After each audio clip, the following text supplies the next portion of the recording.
IELTS 19, published by Cambridge University Press and Assessment 2024. This recording is copyright. Test 1. This is the IELTS listening test. You will hear a number of different recordings and you will have to answer questions on what you hear. There will be time for you to read the instructions and questions, and you will have a chance to check your work. All the recordings will be played once only. The test is in 4 parts. At the end of the test, you will be given 10 minutes to transfer your answers to an answer sheet. Now turn to Part 1.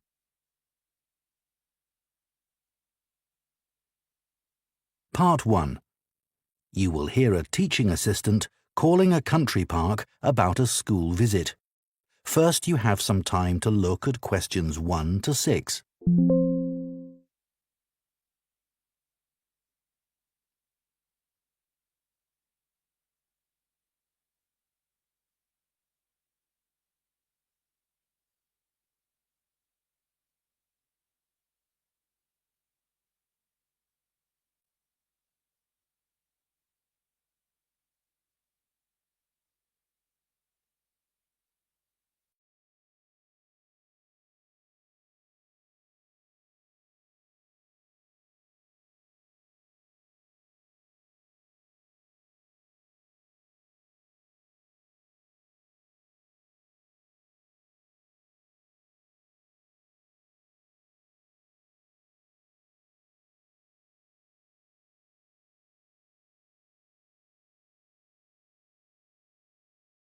Of our classes. OK. What would you like to know? Well, I'm new to this area, so perhaps you could tell me something about the park first, please. Of course. Altogether, the park covers 170 acres. That's 69 hectares. There are 3 main types of habitat: wetland, grassland and woodland. The woods are well established and varied, with an oak plantation and other areas of mixed species. Right. The wetland is quite varied too. The original farmland was dug up around 40 years ago to extract gravel. Once this work was completed, the gravel pits filled with water, forming the 2 large lakes. There are also several smaller ones, ponds, and a stream that flows through the park. OK, so I suppose with these different habitats, there's quite a variety of wildlife. There certainly is. A lot of different species of birds and insects, and also animals like deer and rabbits. And I understand you organise educational visits for school parties. That's right. We can organise a wide range of activities and adapt them to suit all ages. Can you give me some examples of the activities? Well, one focus is on science, where we help children to discover and study plants, trees and insects. They also collect and analyse data about the things they see. Another focus is on geography. The park is a great environment to learn and practice reading a map and using a compass to navigate around the park. Do you do anything connected with history? Yes, we do. For instance, the children can explore how the use of the land has changed over time. Then there's leisure and tourism.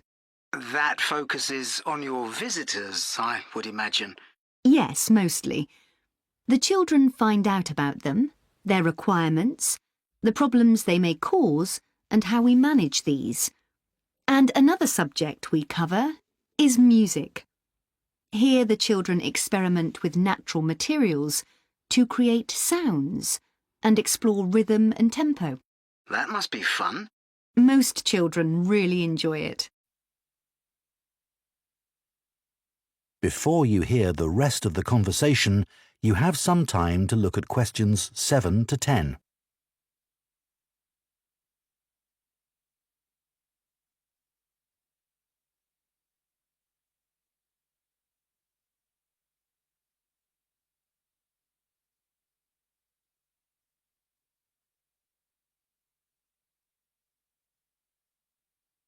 Now listen and answer questions 7 to 10. And of course, all the activities are educational too. Learning outside the classroom encourages children to be creative and to explore and discover for themselves.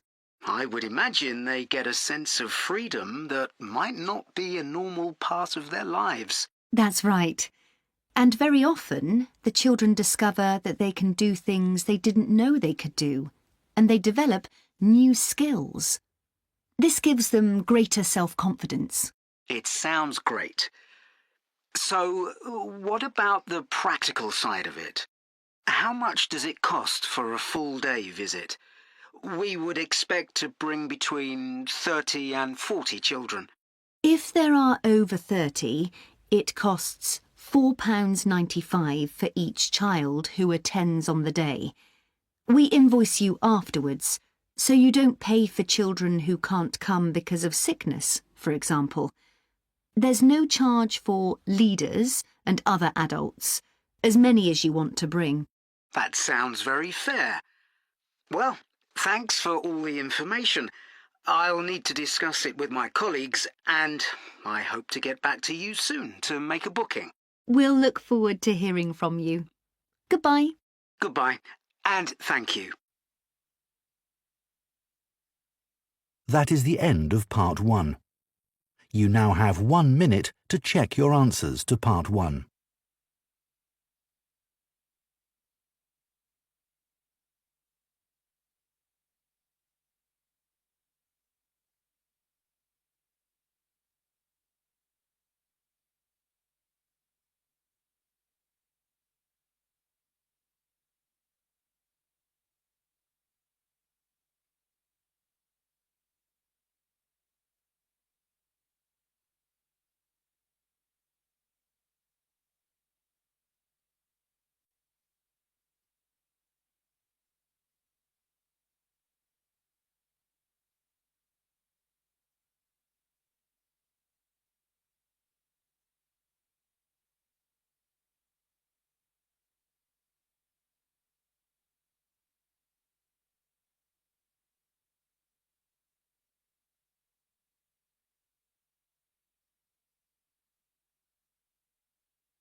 Part 2.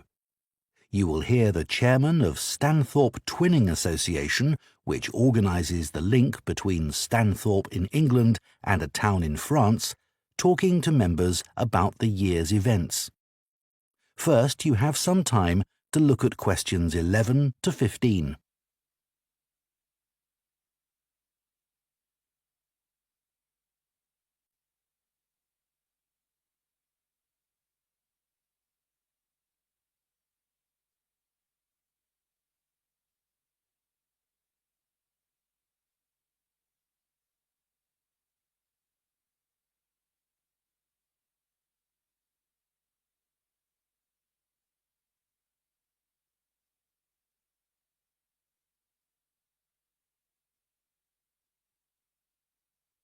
Now listen carefully and answer questions 11 to 15. It's great to see so many members of the Twinning Association here tonight. Since the twinning link between our two towns, Stanthorpe here in England and Malat in France, was established, the relationship between the towns has gone from strength to strength. Last month, 25 members of the association from Stanthorpe spent a weekend in Malat. Our hosts had arranged a great programme. We learned how cheese is produced in the region and had the chance to taste the products. The theme park trip had to be cancelled, but we all had a great time on the final boat trip down the river. That was the real highlight. This is a special year for the association because it's 25 years since we were founded. In Malat, they're planning to mark this by building a footbridge in the municipal park. We've been discussing what to do here, and we've decided to plant a poplar tree in the museum gardens. We considered buying a garden seat to put there, but the authorities weren't happy with that idea. In terms of fundraising to support our activities, we've done very well. Our pancake evening was well attended and made record profits. And everyone enjoyed the demonstration of French cookery, which was nearly as successful. Numbers for our film show were limited because of the venue, so we're looking for somewhere bigger next year. We're looking forward to welcoming our French visitors here next week, and I know that many of you here will be hosting individuals or families. The coach from France will arrive at 5 p.m. on Friday. Don't try to do too much that first evening, as they'll be tired, so have dinner in the house or garden rather than eating out. The weather looks as if it'll be okay, so you might like to plan a barbecue. Then the next morning's market day in town, and that's always a good place to stroll round. On Saturday evening, we'll all meet up at the football club, where once again we'll have Toby Sharp and his band performing English and Scottish country songs. Toby will already be well known to many of you, as last year he organised our special quiz night and presented the prizes. Before you hear the rest of the talk, you have some time to look at questions 16 to 20.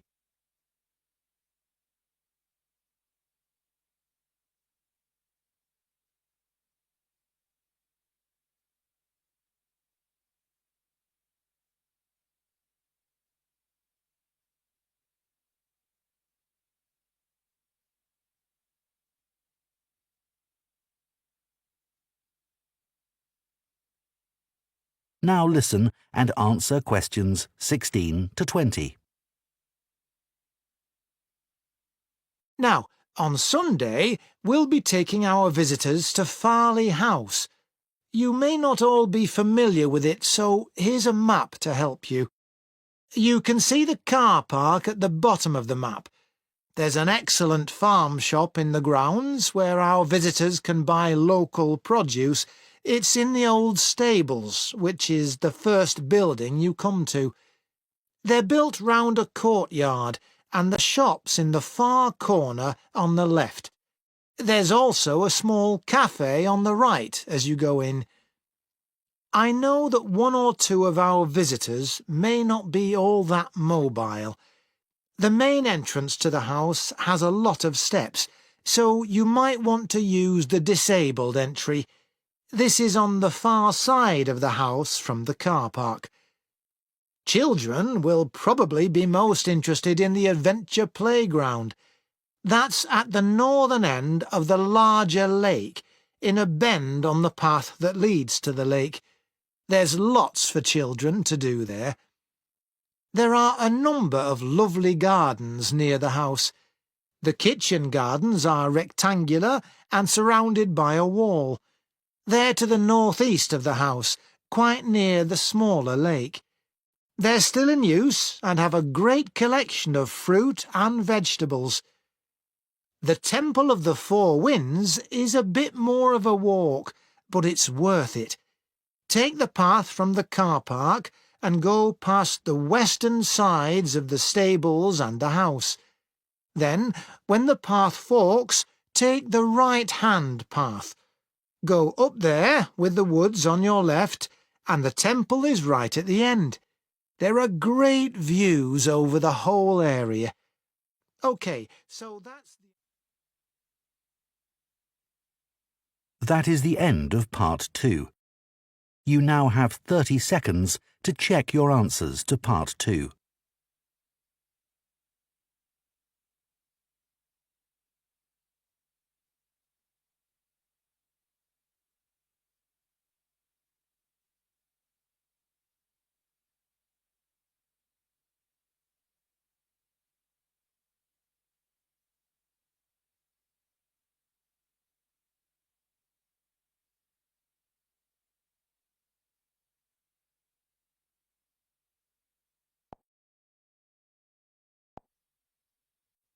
Part 3.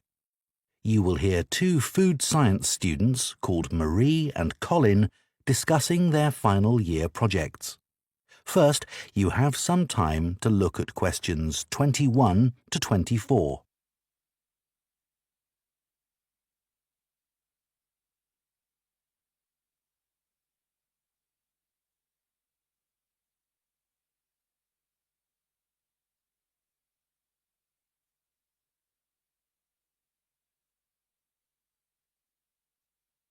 Now listen carefully and answer questions 21 to 24. I haven't seen you for a bit, Marie. No, I've been busy with my project. You're making a vegan alternative to eggs, aren't you? Something that doesn't use animal products. Yes, I'm using chickpeas. I had two main aims when I first started looking for an alternative to eggs, but actually I found chickpeas have got more advantages. Right. But how about your project on reusing waste food? You were looking at bread, weren't you? Yes, it's been hard work, but I've enjoyed it. The basic process was quite straightforward, breaking the stale bread down to a paste, then reforming it. But you were using 3D printing, weren't you, to make the paste into biscuits? Yeah, I'd used that before, but in this project I had time to play around with different patterns for the biscuits and finding how I could add fruit and vegetables to make them a more appetizing colour, and I was really pleased with what I managed to produce. It must have been a great feeling to make something appetizing out of bits of old bread that would have been thrown away otherwise. It was. And I'm hoping that some of the restaurants in town will be interested in the biscuits. I'm going to send them some samples. I came across something on the internet yesterday that might interest you. It was a company that's developed touch-sensitive sensors for food labels. It's a special sort of label on the food package. When the label's smooth, the food is fresh. And then when you can feel bumps on the label, that means the food's gone bad. It started off as a project to help visually impaired people know whether food was fit to eat or not. Interesting. So, just solid food?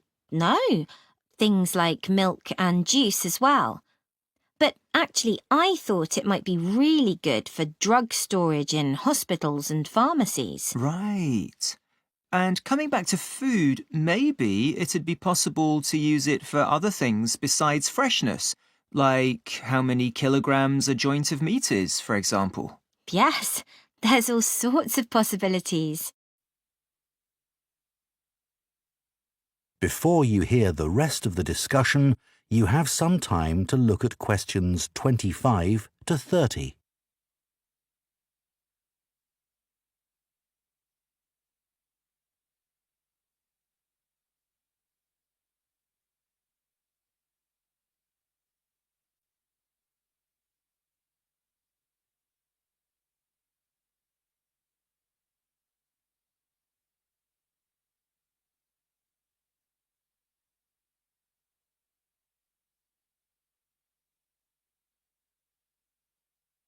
Now listen and answer questions 25 to 30. I was reading an article about food trends predicting how eating habits might change in the next few years. Oh, things like more focus on local products. That seems so obvious, but the shops are still full of imported foods. Yes, they need to be more proactive to address that. And somehow motivate consumers to change, yes. One thing everyone's aware of is the need for a reduction in unnecessary packaging. But just about everything you buy in supermarkets is still covered in plastic. The government needs to do something about it. Absolutely. It's got to change. Do you think there'll be more interest in gluten and lactose-free food? For people with allergies or food intolerances? I don't know. Lots of people I know have been buying that type of food for years now. Yes, even if they haven't been diagnosed with an allergy. That's right. One thing I've noticed is the number of branded products related to celebrity chefs. People watch them cooking on TV and then buy things like spice mixes or frozen foods with the chef's name on. I bought something like that once, but I won't again. Yeah, I bought a ready-made spice mix for chicken, which was supposed to be used by a chef I'd seen on television, and it didn't actually taste of anything. Did the article mention ghost kitchens used to produce takeaway food? No, what are they? Well, they might have the name of a restaurant, but actually they're a cooking facility just for delivery meals. The public don't ever go there. But people aren't aware of that. It's all kept very quiet. So people don't realise the food's not actually from the restaurant? Right. Did you know more and more people are using all sorts of different mushrooms now to treat different health concerns? Things like heart problems. They might be taking a big risk there. Yes, it's hard to know which varieties are safe to eat. Anyway, maybe now we should... That is the end of part 3. You now have 30 seconds to check your answers to part 3.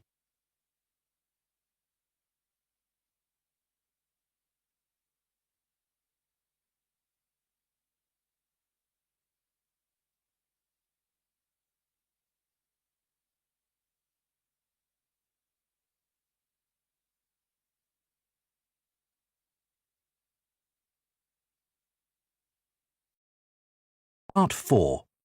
You will hear an archaeology student giving a presentation on an important site in Ireland called the Cambridge Fields. First, you have some time to look at questions 31 to 40.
Now listen carefully and answer questions 31 to 40. For my presentation today, I'm going to talk about the Cambridge Fields in the northwest of Ireland, one of the largest Neolithic sites in the world. I recently visited this site and observed the work that is currently being done by a team of archaeologists there. The site was first discovered in the 1930s by a local teacher, Patrick Caulfield. He noticed that when local people were digging in the bog, they were constantly hitting against what seemed to be rows of stones. He realised that these must be walls, and that they must be thousands of years old for them to predate the bog which subsequently grew over them. He wrote to the National Museum in Dublin to ask them to investigate, but no one took him seriously.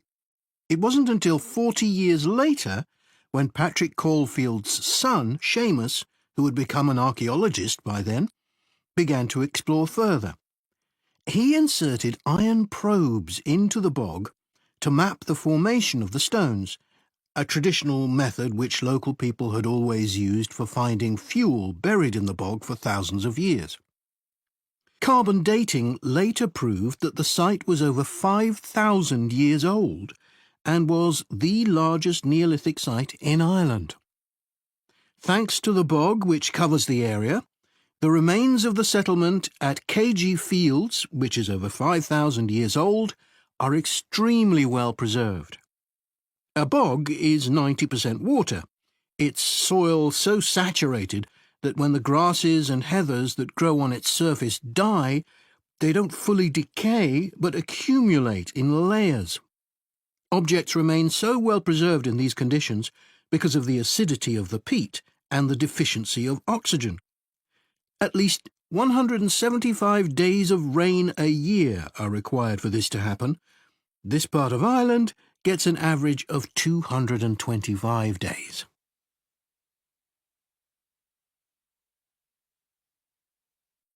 The Neolithic farmers at KG would have enjoyed several centuries of relative peace and stability. Neolithic farmers generally lived in larger communities than their predecessors, with a number of houses built around a community building. As they lived in permanent settlements, Neolithic farmers were able to build bigger houses. These weren't round, as people often assume, but rectangular, with a small hole in the roof that allowed smoke to escape. This is one of many innovations and indicates that the Neolithic farmers were the first people to cook indoors. Another new technology that Neolithic settlers brought to Ireland was pottery. Fragments of Neolithic pots have been found in KG and elsewhere in Ireland. The pots were used for many things, as well as for storing food. Pots were filled with a small amount of fat, and when this was set alight, they served as lamps. It's thought that the KG fields were mainly used as paddocks for animals to graze in. Evidence from the KG fields suggests that each plot of land was of a suitable size to sustain an extended family. They may have used a system of rotational grazing in order to prevent overgrazing and to allow for plant recovery and regrowth. This must have been a year-round activity, as no structures have been found which would have been used to shelter animals in the winter. However, archaeologists believe that this way of life at KG ceased abruptly. Why was this? Well, several factors may have contributed to the changing circumstances. The soil would have become less productive and led to the abandonment of farming. The crop rotation system was partly responsible for this, as it would have been very intensive and was not sustainable. But there were also climatic pressures too. The farmers at KG would have enjoyed a relatively dry period, but this began to change, and the conditions became wetter as there was a lot more rain. It was these conditions that encouraged the bog to form over the area, which survives today. So now I'd like to show you some... That is the end of Part 4. You now have 1 minute to check your answers to Part 4.